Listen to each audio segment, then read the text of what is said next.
Je venais de finir ma journée de travail quand j'ai pris mon véhicule pour rentrer à la maison retrouver ma femme.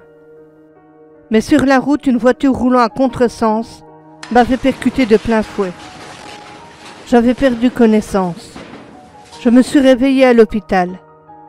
Le médecin effectue le protocole en me demandant mon nom, prénom, date de naissance, voir si je me souvenais de quelque chose. Je réponds correctement à toutes les questions posées, mais je suis incapable de me souvenir de l'accident. Il m'explique que j'étais restée durant 27 jours dans le coma et que je souffrais d'une amnésie traumatique. Il me rassure en me disant que ce n'est que provisoire et que tout rentrerait dans l'ordre d'ici quelque temps. Effectivement, quand j'ai vu ma femme entrer dans ma chambre, je l'ai immédiatement reconnue, ce qui était bon signe. Quelques semaines plus tard, le médecin me donne mon congé de l'hôpital. Je suis heureux car je n'aime pas ces endroits froids et sinistres. Une fois rentrée à la maison, ma femme me propose un café, que j'accepte. Ça va me changer de celui de l'hosto. Je la vois mettre du sucre dans le sien. Sur le coup, ça m'interpelle, car d'habitude, elle n'en mettait jamais. Je lui demande depuis quand elle sucrait son café. Mais elle me répond qu'elle l'avait toujours fait, tout en me demandant si j'allais bien. J'acquiesce, en répondant que oui. Autre fait marquant, elle prend une cigarette puis l'allume. Or, elle n'avait jamais fumé de sa vie, tout comme moi. Pareil, je lui pose la question, mais j'obtiens la même réponse, comme quoi elle fumait avant. Je trouve ça assez bizarre et troublant, mais je le mets sur le compte de la fatigue. Après tout, j'avais subi un grave accident et que j'avais dû oublier certaines petites choses de la vie quotidienne. La fin de journée se passe sans encombre. Nous avons dîné, pris nos douches et nous nous sommes mis devant un film. Mais après celui-ci, la fatigue s'accapare de moi et je décide d'aller me coucher. Ma femme me suit. Je m'apprête à retrouver mon lit au bout d'une longue absence. Le bonheur que je ressens à ce moment-là est indescriptible. Bien évidemment, j'ai un arrêt de travail pendant 2 mois. Je fais donc les papiers nécessaires pour celui-ci.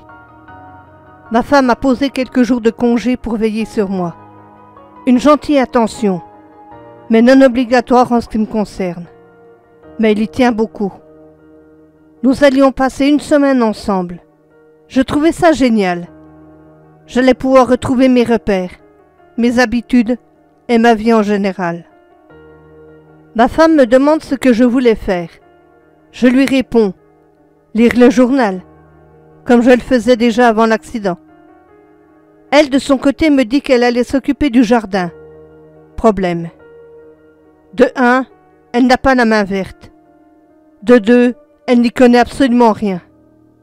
Je lui pose la question en lui mentionnant les faits exposés plus haut, tout en lui rappelant que le jardinier était là pour ça. Elle me regarde avec un air hagard me disant que nous n'avons pas de jardinier et n'en avait jamais eu. Je suis complètement perdu. Je lui parle alors de Jordan, le jardinier qu'on emploie depuis maintenant plus de 7 ans. Elle me dévisage avec une inquiétude palpable que je discerne dans son regard. De mon côté, ce n'est pas mieux. Je me dis que peut-être mon traitement me joue des tours. Ou alors que les médecins ont loupé quelque chose concernant mon état de santé. Je ne puis m'empêcher de penser qu'une fois c'est normal. 2 fois, c'est peut-être une coïncidence. Mais 3 fois, là il y a un problème. Elle me demande avec un regard interrogatoire si je vais bien. Je lui réponds par l'affirmative. Mais je lui indique mon intention de revoir le médecin. D'ailleurs, dans la minute qui suivit cette conversation, j'appelle l'hôpital qui me donne rendez-vous l'après-midi même. En m'y rendant, tout bascule dans mon esprit. Mes doutes, mes angoisses, tout comme les sentiments que j'éprouve face à cette situation inhabituelle et presque irréelle pour moi. Je me pose aussi plein de questions du style « Est-ce bien ma femme ?» En même temps, je me dis que oui, car tout y est.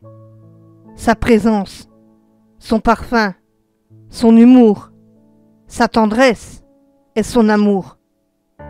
Mais je suis confus au possible, et je fonde tous mes espoirs sur les médecins, qui j'espère m'apporteront des réponses à toutes mes questions, qui pour l'instant restent en suspens. Le médecin me reçoit enfin. Je lui explique tous les événements qui se sont produits depuis le début.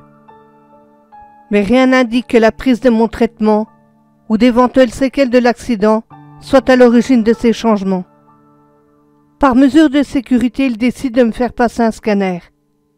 Mais celui-ci ne révèle rien d'anormal. Il me rappelle de bien me reposer et que tout se passerait bien.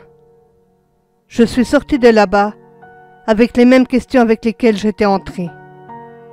D'autres événements se sont produits, comme la peur qu'avait ma femme des chiens, suite à une morsure dans son enfance.